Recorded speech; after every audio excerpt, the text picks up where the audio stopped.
Hi and welcome to Allegro Enterprises. My name is Mayibongwe Gumbo. I am the head of accounting and tax at Allegro Enterprises.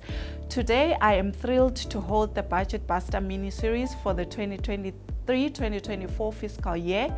My guest today is Mwendabai Kalaluka. He is the leading business consultant, academic and managing consultant of the practice IABC based here in Johannesburg. Mwendabai, I am happy to see you. Thank you, Mayibongwe. I'm delighted to join you here today for this discussion, and it's a great honor to have received the invitation to come and have this chat with you today. Thank you so much. Let's look at some of the taxes that didn't change. We have dividends tax at 20%. We've got VAT at 15%. The corporate income tax rate remained at 27%, and the withholding taxes for interest, royalties, and sports persons and entertainers also remained unchanged at 15%. The security transfer remains at 0.25. What were your expectations?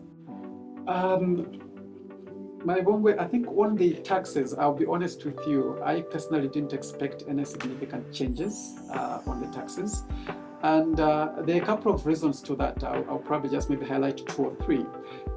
So if we start on, say for instance, your corporate income tax, which is sitting at 27%. You'd recall that in last year's budget speech for 2022-2023, this tax was actually reduced from 28% to 27%. Because the change is so recent, I really didn't expect any other significant change on that particular tax.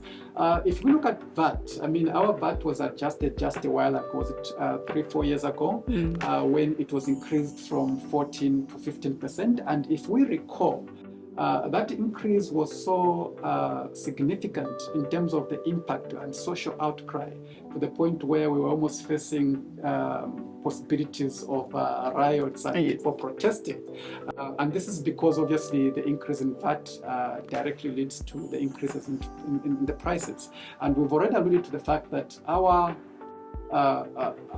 cost of living has significantly been on the rise to the point where it's becoming unbearable for most households. Therefore, a VAT increase wouldn't have been sustained. A VAT increase definitely wouldn't have been accepted by the masses, and I didn't really see that one happen.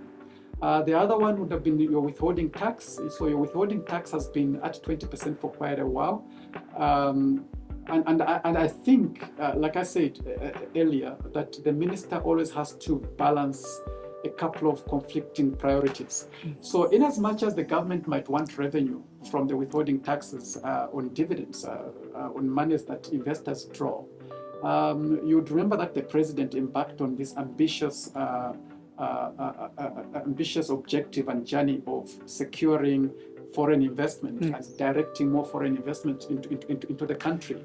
Now, how do you attract foreign investors? You know, you'd have to convince them that you've got a suitable environment and that the country is at peace. You know, everything that a company needs to operate is here. And most important of what I've mentioned is that the taxes that the company will have to pay, both on the profits which they make, as well as on the dividends which they extract as profits from those companies. So increasing withholding tax on dividend would have had a negative impact on direct foreign investments in so many aspects, and I didn't see that coming. So yes, all in all, I didn't really expect any changes in those taxes. Mwendabai, thank you so much for joining me. It's been really lovely having you and holding this mini-series with you. The pleasure was really mine, and thank you for inviting me again. Thank you so much for joining us. Catch us again on the next Budget Buster mini-series.